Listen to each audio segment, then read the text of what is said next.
Dans 2 jours, fin de la 30e édition de la Fête de la Science. Mais en attendant, les événements se succèdent. Exemple, aujourd'hui, sur le campus Troubiran de l'Université de Guyane, l'installation du village de la science a permis au grand public de faire des expériences et de découvrir les associations et laboratoires de recherche qui œuvrent sur le territoire. Guillaume Perrault. Regardons si c'est ton réglage. Au stand de l'Institut français de recherche pour l'exploitation de la mer, Alicia, 7 ans, utilise pour la première fois des loupes binoculaires et observe avec sa petite sœur des larves de poissons. Il faut regarder dans le télescope et retrouver les noms des animaux, des poissons. Gaëlle, leur mère, est ravie de pouvoir partager avec elle son amour des sciences. Parce que j'ai moi-même une formation scientifique et donc je voulais leur montrer dès le plus jeune âge à quoi la science ressemblait et en plus la science en Guyane. Donc voilà. Pour l'instant, on est ravis. Dans une centrale hydraulique, on a un réservoir d'eau.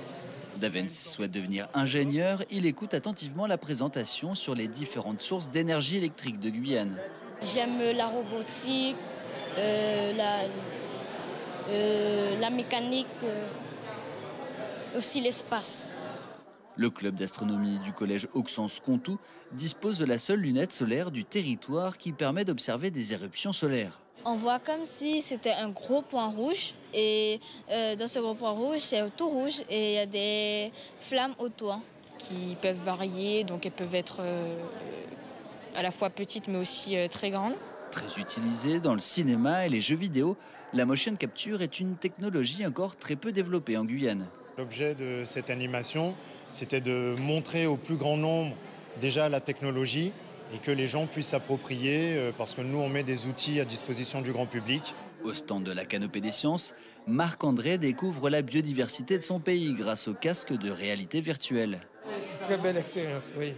Très bien. Je ne connais pas vraiment la Guyane, à part les grandes villes, Cayenne et tout. Et là, c'est très, très intéressant. Ça donne vraiment envie d'y aller.